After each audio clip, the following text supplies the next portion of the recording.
the princes of hell, vile, disgusting, putrid, and psychopathic entities. This episode covers their origin and their king, also known as the last prince of hell, Lucifer. Heaven, it is a paradise to mortals. It is a place of unimaginable beauty that one day human souls may be able to venture to in their afterlife. In its early days before mankind, heaven was a place that was exclusively meant for God and his closest spiritual creations, the angels. One of God's most precious angels, an archangel in fact, that was both beautiful and held power beyond measure. Lucifer was second in command to all things. Loyal to his fellow angels and a lover of God, Lucifer helped rule under God a conglomeration of various heavenly paradises. Things in the heavens were perfect. Eventually, wanting to expand his creation into a mortal realm, God created the material universe. In this universe, there were vast galaxies, stars, solar systems, black holes, and other amazing sights. He then created life. And with this creation of life came a creature that God created after his own image, mankind.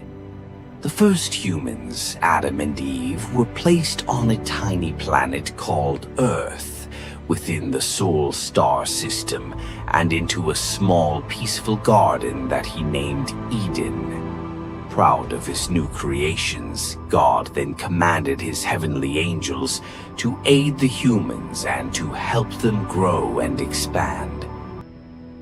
Lucifer, furious over humanity's creation, argued that flesh would be much weaker than the angels, and that they would be easily corrupted and would destroy all that God had created.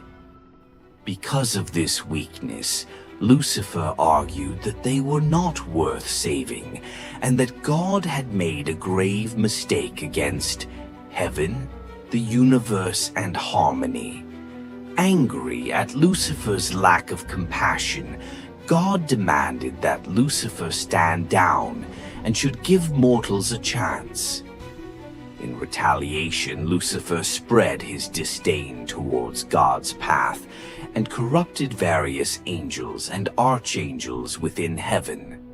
Civil war eventually broke out as Lucifer led an army of angels to attack God's throne himself.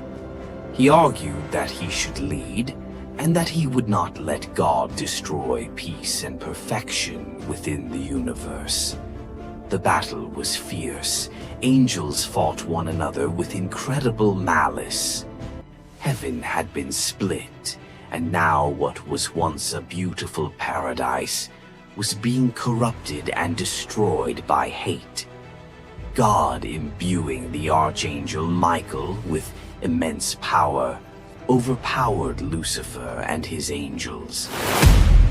The heavenly gates were cast open, and Lucifer and his followers were cast into the mortal universe and deep into a fiery prison known as Hell. The torment was immense. The angels, now stripped of their grace and wings, underwent unimaginable pain within Hell's blazing fires. The pain and torment rotted them, and all goodness left them, transforming them into hellish entities that today are known as demons. The first demon to be created was Satan.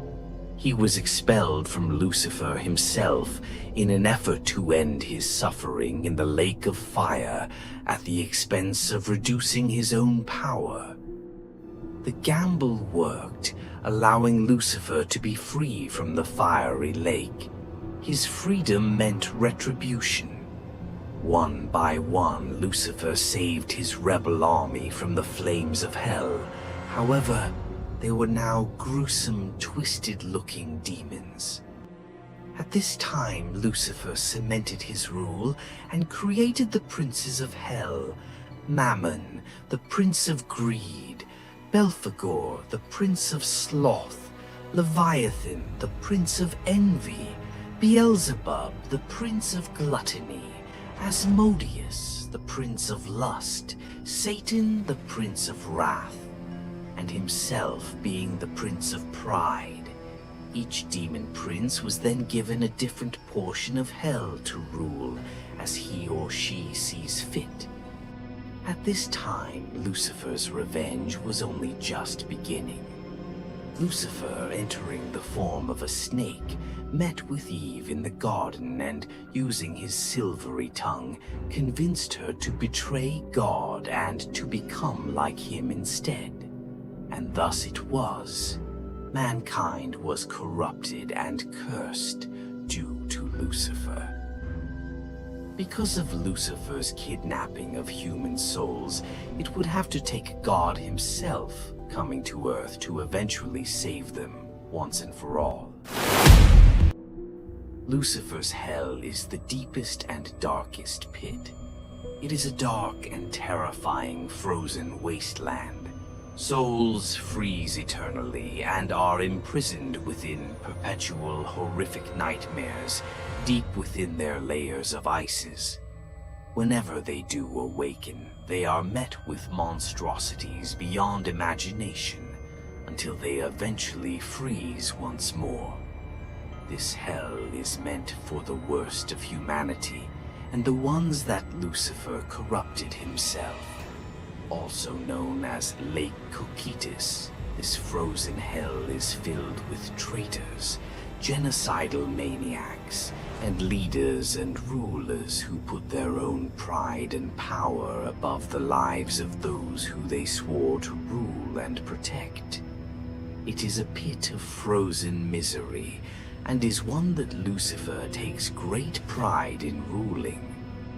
However, the frozen lake is nothing but the gate, or the lid of the pit. One day at the Battle of Armageddon, and after the defeat of the princes of hell by the hands of God, the frozen gates will open, and Lucifer will be cast down into the black abyss below. God will cast him into the bottomless pit and shut him up and set a seal upon him, that he should deceive the nations no more till the 1,000 years should be fulfilled, and after that he must be loosed a little season.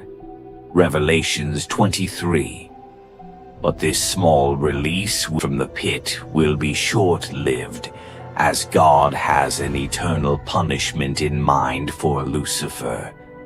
And the devil that deceived them was cast into the lake of fire and brimstone, where the beast and the false prophet are, and shall be tormented day and night, forever and ever.